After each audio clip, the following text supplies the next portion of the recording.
Assalamualaikum Waalaikumsalam warahmatullahi wabarakatuh.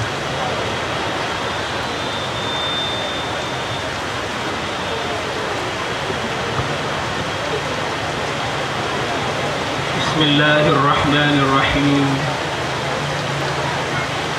Alhamdulillahilladzi karramana bil Mustafa Muhammadin habibina. Ya Sayyidi adrikni. Ya Sayyidi wa Rabbini. Wal ahla wal awlada wal amila bil wahidiyati bi fadli dil ula.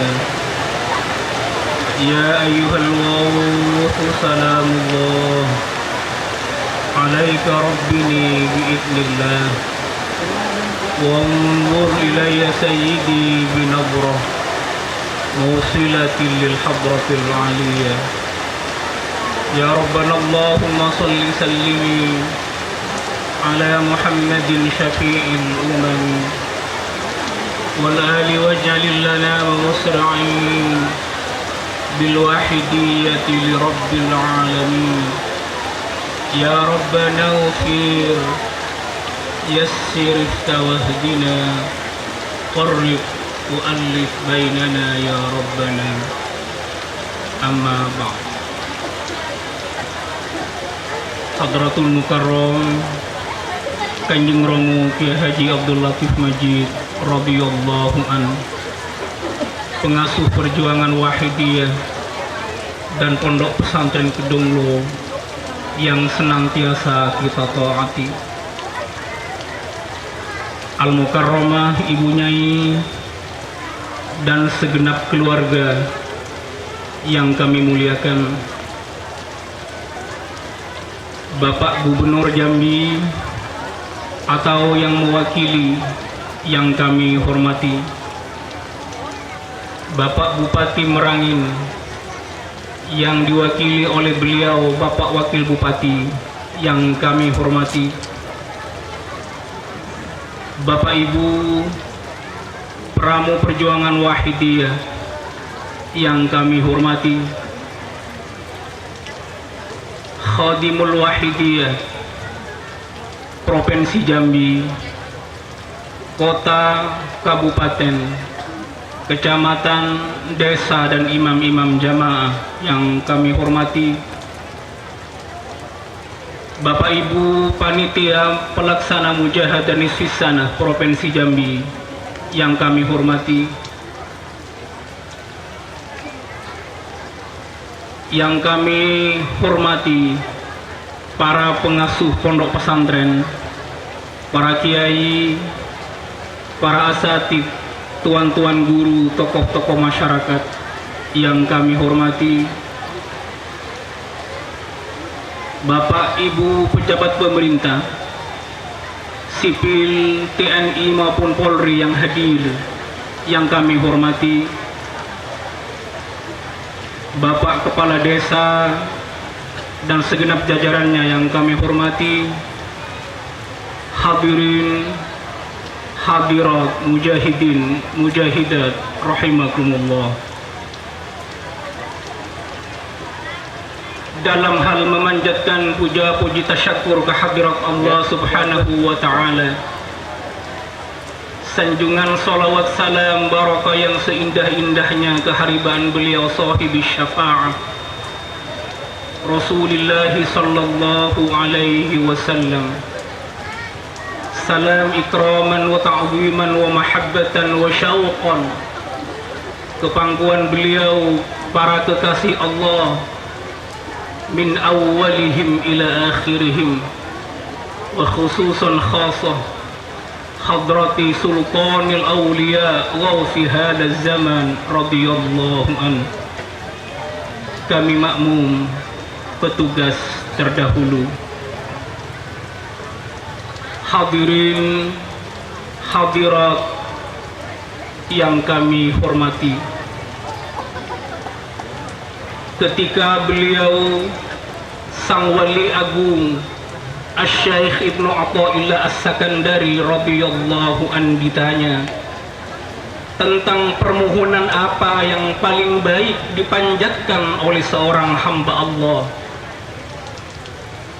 Beliau radhiyallahu an kemudian menjawab, khairu ma tatlubuhu minhu ma huwa talibuhu minka. Ketahuilah wahai saudaraku penanya, paling baiknya permohonan, permintaan yang hamba panjatkan kepada Allah adalah permohonan sesuatu yang Allah memang minta untuk sang hamba mengerjakannya. Itulah permohonan yang paling baik. Khairu ma tatlubuhu minhu ma huwa talibuhu minka. Permohonan yang Allah minta untuk sang hamba melakukannya. Kemudian apa yang Allah perintahkan, apa yang Allah minta kepada hamba-hamba untuk dilaksanakan. Dalam surah Al-Zariyat, dalam Al-Qur'anul Karim, Allah menegaskan, wa ma khalaqtul jinna wal insa illa liya'budun. Tiada aku Allah menciptakan jin dan manusia kecuali semata-mata untuk beribadah kepadaku. Kemudian dipertegas lagi dalam surah Al-Bayyinah ayat 5, wa ma umiru illa liya'budullaha mukhlishina lahud-din hunafa. Dan tiada bangsa jin dan manusia diperintah oleh Allah kecuali semata-mata menghamba, mengabdikan diri kepada Allah, mukhlisi, dengan semurni-murninya. Menghamba kepada Allah inilah yang diperintah agar hamba melaksanakan. Dan tujuan diciptakannya bangsa jin dan manusia semata-mata untuk menghamba kepada Allah. Inilah yang dimaksud oleh Ibnu Athaillah As-Sakandari ketika ditanya tentang permohonan apa yang paling baik dipanjatkan oleh seorang hamba kepada sang Rabb Allah, yakni permohonan agar hamba mampu dengan sejujur-jujurnya dan sebaik-baiknya melakukan penghambaan yang sejati-jatinya, mukhlisin, semurni-murninya kepada Allah dalam setiap waktunya, siang dan malam. Oleh karenanya, semua hamba-hamba Allah yang sudah sampai pada tingkat maqamul irfan, pada tingkat ma'rifat yang sempurna, tiada yang beliau radhiyallahu anhu munajatkan kepada Allah, tiada minta sesuatu kecuali as-sidqu fil ubudiyah wal qiyam bi huquqir rububiyyah.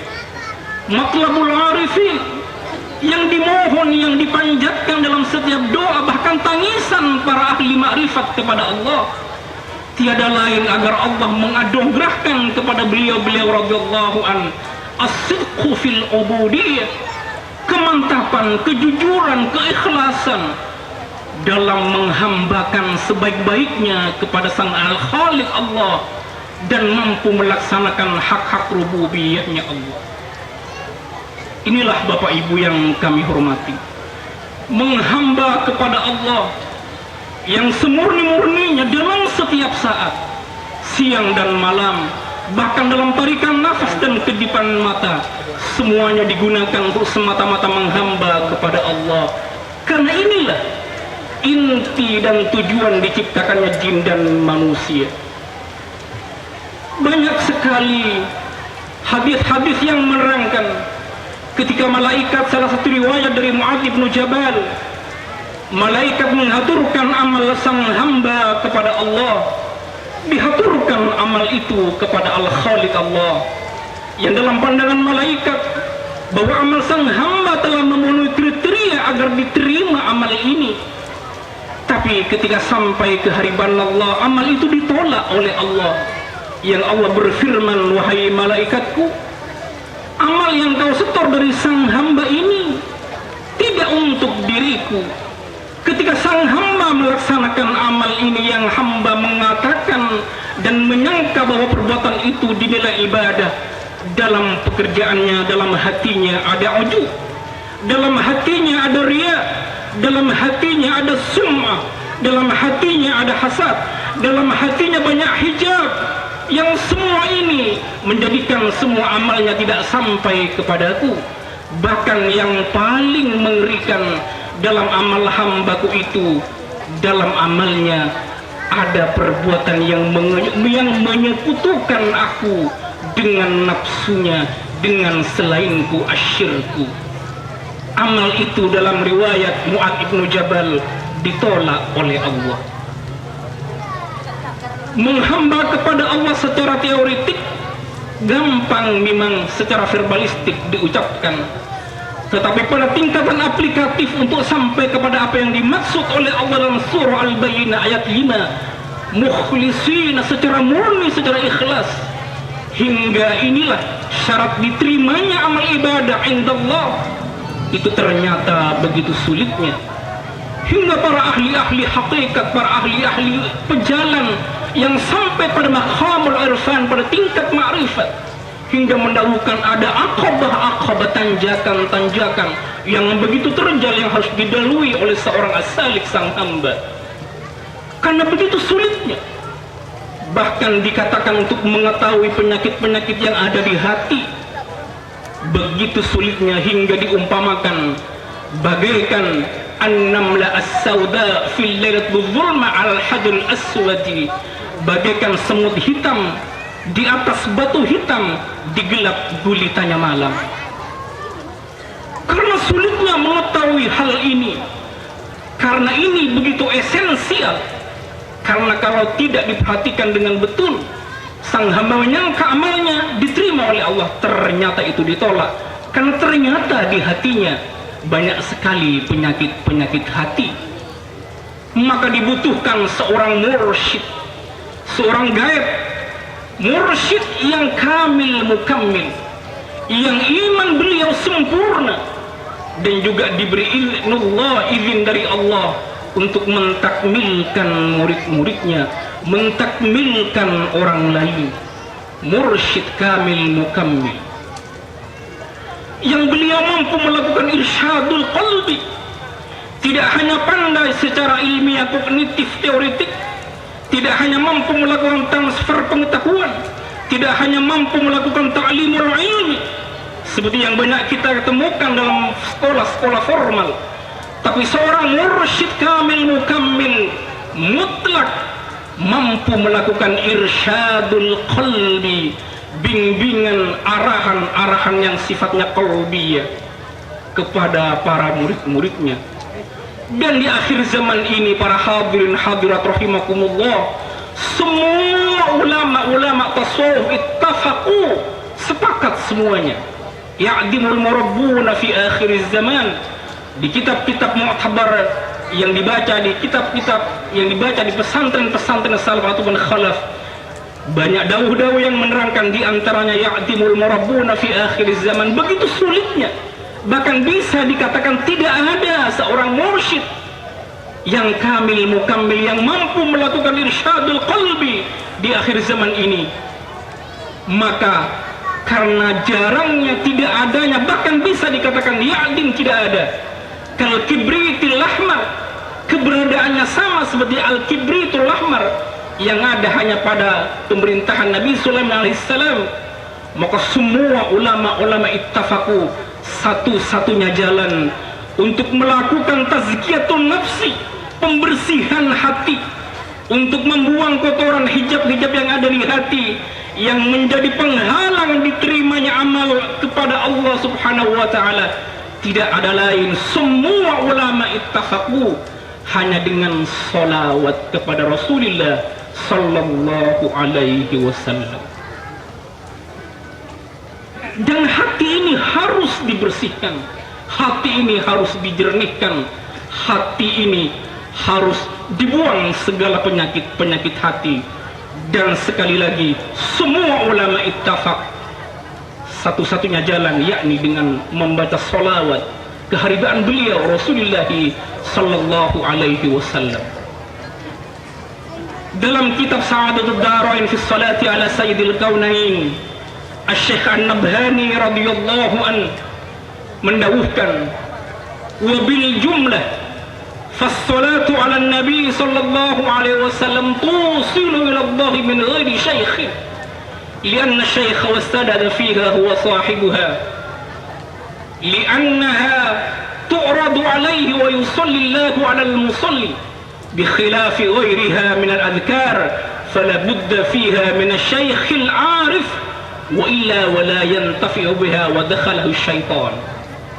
Yang artinya Asy-Syaikh An-Nabhani dalam kitab Sa'adat ad-Darain bis-salati ala sayyidil kaunain mendawuhkan secara global membaca salawat kehadiran beliau Rasulullah sallallahu alaihi wasallam menghantarkan, mengusulkan pembaca salawat itu usul ke hadrah qudsiyahnya Allah min ghairi syaikhin, tanpa adanya kewajiban harus adanya mursyid kamil mukammil. Lianna syaikh was-sanad fiha, karena yang menjadi sanad dan asy-syaikh al-mursyid dalam bacaan salawat itu langsung yang membimbing Rasulullah sallallahu alaihi wasallam. Liannaha tu'radu alaihi wa yusallillahu alal musalli, karena setiap salawat yang dibaca oleh sang hamba langsung dihaturkan kepada beliau Rasulullah sallallahu alaihi wasallam. Wa yusallillahu alal musalli, spontan Allah menjawab salawat.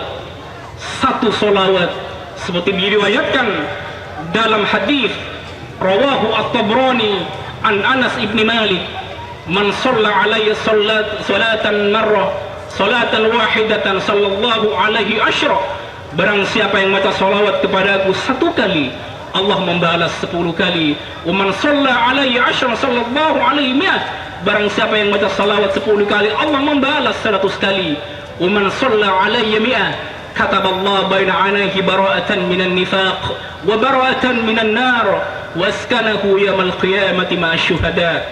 Dan barang siapa yang baca salawat kepadaku, dawuhnya Rasulullah, dalam sehari 100 kali Allah membalas, orang itu dicatat di antara dua mata yang membaca salawat itu tulisan bara'ah minan nifaq, selamat, bebas orang itu dari sifat-sifat munafik. Ini yang pertama. Kenapa yang disebutkan sifat munafik? Kan dalam Al-Quran Allah menegaskan yang paling terbawah hamba-hamba Allah yang durhaka, yang disiksa dalam neraka jahanamnya Allah, innal munafiqina fid darkil asfali minan nar, orang-orang munafik yang paling bawah disiksa dalam neraka jahanamnya Allah. Barang siapa yang baca salawat 100 kali tertulis di antara dua mata bara'ah minan nifaq, selamat orang itu dari sifat munafik.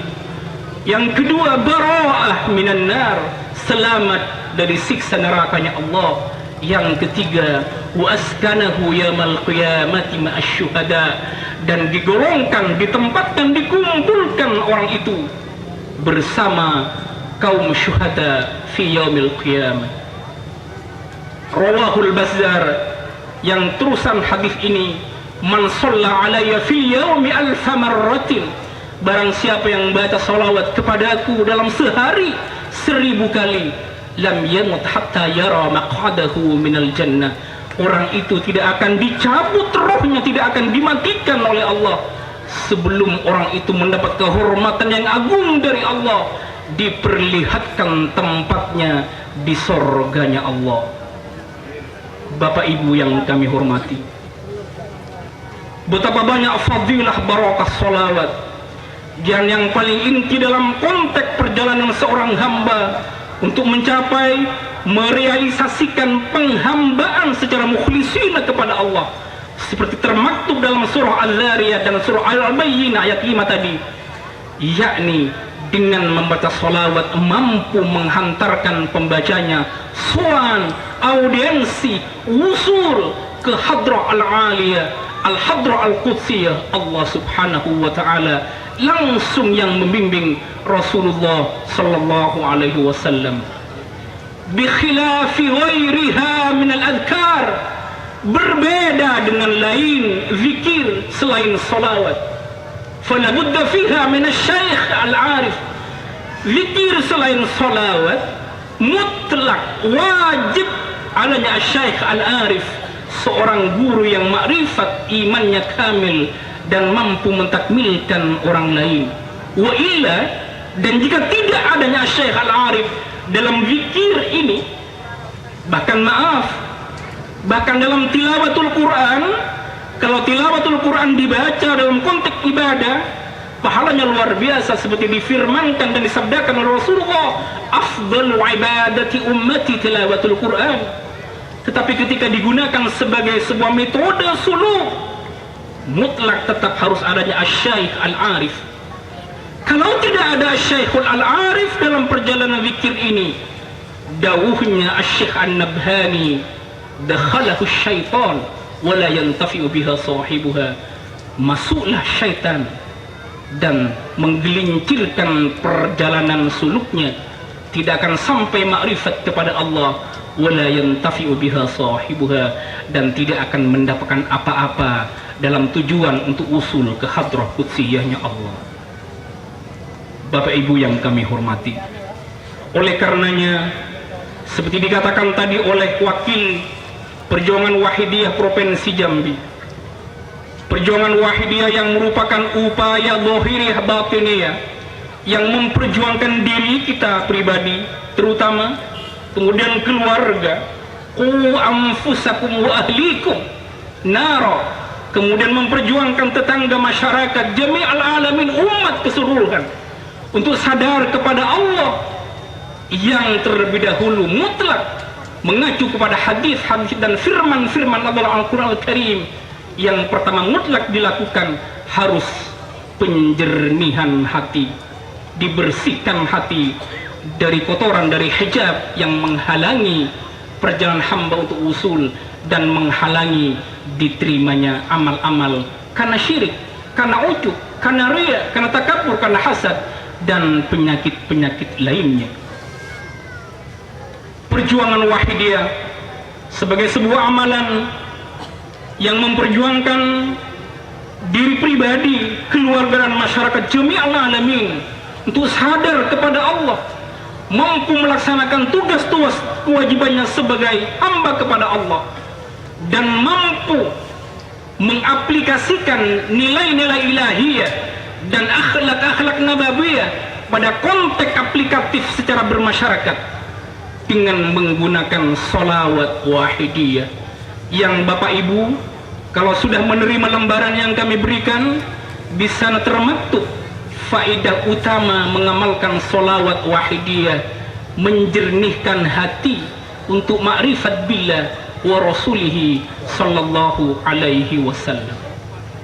Bapak Ibu yang kami hormati, besar fadl Allah yang diberikan kepada sholawat wahidiyah.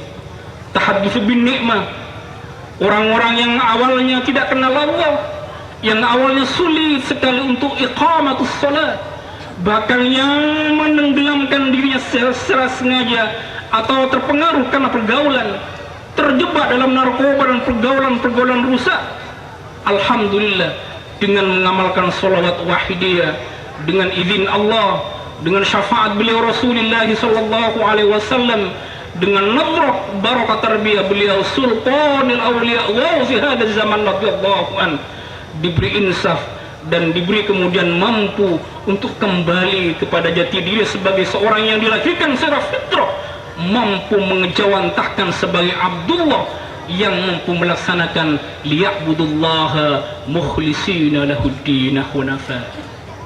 Bapak Ibu yang kami hormati, inilah perjuangan Wahidiyah yang kita perjuangkan dengan menggunakan metode mujahadah, memohon hidayah kepada Allah. Karena baik atau rusaknya seseorang itu sekali lagi seperti disabdakan oleh Rasulullah tergantung kepada hatinya. Inna fil jasadi la mudghah idza saluhat saluhal jasadu kullu wa idza fasadat fasadal jasadu kullu ala wahiyal qalbu. Maka hati terlebih dahulu harus dijernihkan, dan tadi telah dikatakan satu-satunya jalan di akhir zaman untuk menjernihkan hati, membersihkan hati dari segenap kotoran hijab-hijab tiada lain, semua ulama ittifaq, yakni dengan membaca salawat keharibaan beliau Rasulullah sallallahu alaihi wasallam. Bapak Ibu yang kami hormati, mari sejenak. Tadi beliau, bapak-bapak pejabat telah memberikan apresiasi yang sangat tinggi terhadap pengajian Mujahidin Fisana yang kita laksanakan pada malam yang mubarak kali ini. Bapak Ibu yang kami hormati, disadari atau tidak, beberapa minggu sebelum pelaksanaan ini dilaksanakan, bahkan pada hari H malam ini, tidak hanya kita bangsa manusia yang duduk bersila dengan khidmat mengikuti acara pengajian ini, Bapak Ibu sekalian. Karena disebutkan dalam kitab Riyadhus Shalihin, ketika hamba-hamba Allah umat Rasulullah sallallahu alaihi wasallam berkumpul di sebuah majlis untuk mengaji bagaimana dirinya taqarrub kepada Allah, menjadi hamba yang sejati, mampu melaksanakan ibadah secara mukhlisina kepada Allah. Turun malaikat-malaikat Allah, yang turun malaikat-malaikat tersebut memanggil malaikat-malaikat yang lain untuk juga berkumpul di majlis seperti yang kita tempati ini, Bapak Ibu sekalian. Para kekasih-kekasih Allah, para wali-walinya Allah gembira karena di tempat ini menderu bagai sebuah deruan yang sangat dahsyat, menggetarkan arasnya Allah dengan menyebut salawat dan manggil-manggil ya Sayyidi ya Rasulullah. Ibnu Mubarak pernah ditanya, kenapa surga itu lebih luas dan lebih luas dengan penyebutan dan panggilan-panggilan Rasulullah? Beliau menjawab, li'annal jannata aslaha min nuri nabiyina Muhammad. Karena surga dicipta dari dalam Muhammad. Wa tahinnu haninal waladil walid, dan surga rindu kepada orang yang membaca salawat sama seperti rindunya seorang anak kepada kedua orang tuanya. Bapak Ibu sekalian, panjenengan semua dapat kemuliaan dari Allah. Surga merindu panjenengan, Bapak Ibu. Mari sejenak kita tundukkan kepala semua, kita introspeksi, kita muhasabah. Siapa diri kita yang saat ini sedang duduk di atas buminya Allah? Bumi ini, Bapak Ibu, setiap waktu itu berteriak-teriak, ayuhan nas tathakuna ala dhahri wa tabkuna fi batni. Saat ini engkau bersenda gurau, bersenang-senang di atas punggungku. Pasti ingatlah suatu saat engkau diletakkan di kubur di perutku, kata bumi, engkau akan menyesal sedemikian rupa, engkau akan menangis sejadi-jadinya dalam perutku, kata bumi. Mari Bapak Ibu, alam ini, pepohonan ini bertasbih saat ini kepada Allah, menyauti deruan panggilan talbiyah nida ya Sayyidi ya Rasulullah. Pohon-pohon langit, bumi semua, angin-angin semua menjawab sallallahu alaihi wasallam, sallallahu alaihi wasallam, menyambut semua rindu kepada pembaca salawat. Bapak Ibu, mari kita lihat diri kita, siapa diri kita ini, Bapak Ibu. Kita yang setiap hari, setiap waktu hanya melakukan dosa, kaki yang merupakan amanah Allah yang nanti akan ditanya di hadapan Allah di mahsyar, untuk apa kaki berjalan? Ternyata kaki kita banyak digunakan oleh kita melangkah untuk mengundang murka Allah, durhaka, maksiat, dosa. Mata kita, telinga kita, lisan kita, ucapan kita, semua badan amanah Allah ini kita salah fungsikan, Bapak Ibu. Kita tidak gunakan untuk menghamba kepada Allah, tapi kita durhaka, kita maksiat, kita menjadikan Rasulullah setiap waktu menangis melihat perbuatan kita, Bapak Ibu. Mari semua teteskan air mata kita, Bapak Ibu. Tidak ada satupun yang main-main, tidak ada satupun yang tidak menangis karena khasyah kepada Allah. Apalagi saat ini sang beliau Priantun Agung, guru rohani kita, Sultanul Aulia, hadir di tengah-tengah kita, Bapak Ibu. Kemarin dalam perjalanan dari Medan untuk menuju ke Jambi ini, seorang pengamal namanya Fakhruddin, beliau TNI aktif dari Oki, menelpon salah satu personil beliau. Bapak Fakhruddin dari Oki ini saat ini sedang melakukan umroh, sedang berada di Madinah. Beliau yang sedang menelpon kemarin kepada salah satu personil saat itu sedang berada di Masjid Nabawi. Ketika berjalan, beliau Bapak Fakhruddin ini sambil membaca tasyafu'an, ya Syafi'al. Kemudian ketika sampai di sebelah baratnya maqam Rasulullah, yang biasa para hujjaj, para orang-orang yang umrah melihat kepada maqamnya Rasulullah, Bapak Fakhruddin dengan izin Allah melihat dalam maqam Rasulullah. Di dalamnya beliau sedang bersila Hadratul Mukarram Kanjeng radhiyallahu anhu. Bapak Fakhruddin menangis sejadi-jadinya. Kanjeng Romo, Kanjeng Romo. Beliau menjawab, iya aku Kanjeng Romomu. Mari Bapak Ibu sekalian, lihat diri kita. Beliau Sultanul Aulia, merupakan naibu Rasulullah yang memikirkan umat Bapak Ibu, hingga disebutkan dalam kitab hatta yakada yatasadda, beliau Sultanul Aulia banyak merasakan pusing dan pening yang sangat karena yang ditampakkan oleh Allah perilaku umat yang banyak menyimpang dari syariat-syariat Allah, banyak yang melakukan dosa, banyak yang melanggar, banyak melakukan maksiat, hingga beliau menangis kepada Allah setiap waktu, setiap saat. Beliau Hadratul Mukarram menangis kepada Allah, mendoakan kita Bapak Ibu. Kalau beliau mendoakan kita, kalau para malaikat yang berkumpul di tempat ini hingga anas sama mendoakan agar Allah memberikan maghfirah kepada kita, betapa kejamnya kita, betapa zalimnya kita yang banyak dosa ini saat ini yang didoakan oleh Sultanul Aulia, yang didoakan oleh para aulianya Allah, yang didoakan oleh malaikat-malaikatnya Allah. Kita sendiri yang banyak dosa tidak mau menangisi akan dosa kita, Bapak. Mari kita bersama-sama panggil-panggil Rasulullah.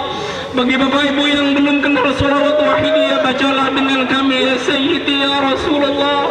Rasulullah saat ini rawuh Bapak Ibu. Rasulullah rawuh Bapak Ibu. Ya syafi'al khalqis salatu wassalam alaika nurul khalqi hadiyal lana wa aslahu ruhahu adrikni faqul lam tu'ibada wa rabbini wa laysa li ya sayyidi fa in tarudda kuntu syakhsan halika. Mari panggil Rasulullah, menjeritlah Bapak Ibu, menangislah. Menangis ini sunnah Rasulullah yang di akhir zaman sulit, dan kita temukan orang-orang yang menangis kepada Allah. Allah berfirman, falyadhaku qalila waliyabku katsira. Jangan banyak tertawa di dunia, tapi banyak-banyaklah menangis. Mari menangisi dosa kita Bapak Ibu. Panggil Rasulullah, mari kita gandoli jubah Kanjeng Romo radhiyallahu anhu. Jangan merasa malu untuk menangis saat ini Bapak Ibu. Jangan sampai panjenengan menyesal nanti baru mau menangis saat panjenengan sudah dibungkus kain kafan putih. Panjenengan baru mau menangis saat panjenengan sudah diturunkan ke liang lahat, saat panjenengan sudah ditutupi dengan tanah dan batu, saat panjenengan sudah didatangi oleh malaikat mungkar dan nakir. Mari Bapak Ibu, menangislah karena khusyuk kepada Allah. Ya Sayyidi ya Rasulullah, ya Sayyidi ya Sayyidi. Beliau teruslah Bapak Ibu, terus panggil Rasulullah. Beliau Hadratul Mukarram di Mujahatul Kubra kemarin menghadaplah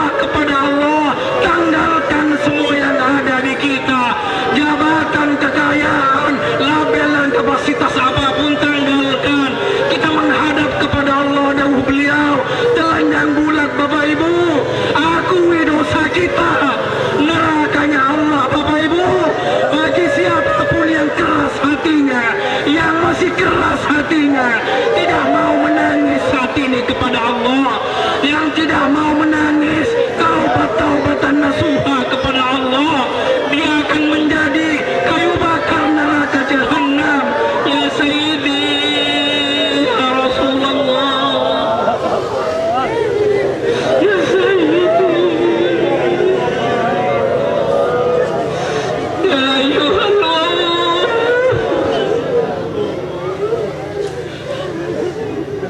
alaika wanzur ilayya sayyidi binabur musilatil lil hadratil ya sayyidi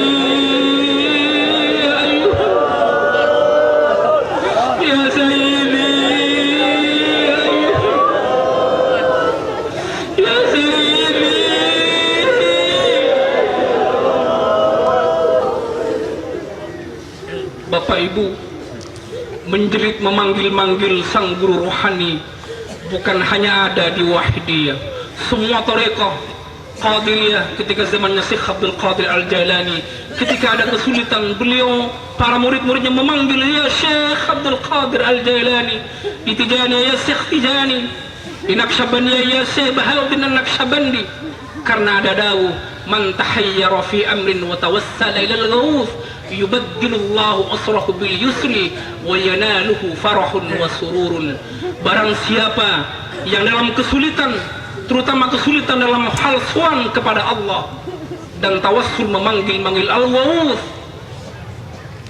baddalallahu asrahu bil yusri, Allah akan mengganti kesedihan itu dengan kemudahan-kemudahan, dan akan didapatkan orang yang memanggil tawassul kepada al-ghawth itu kesempurnaan, kegembiraan. Beliaulah yang difadal Allah saat ini di zaman ini sebagai al-ghawth fi hadzal zaman radhiyallahu an. Untuk memahami al-ghawth tidak mampu pendekatannya dengan pendekatan logika dan ilmu pengetahuan, tapi memahami beliau al-ghawth hanya bisa didekati dan dipahami dengan mahabbah cinta, ketaatan dan ketasliman yang kafah, yang utuh. Billahi taufiq wal hidayah. Wa min Rasulillah sallallahu alaihi wasallam asy-syafa'ah wa tarbiyah. Wa min ghawfi hadzal zaman radhiyallahu an-nadhra wal baraka wal karama. Assalamu alaikum wa alaikunna wa rahmatullahi wa barakatuh.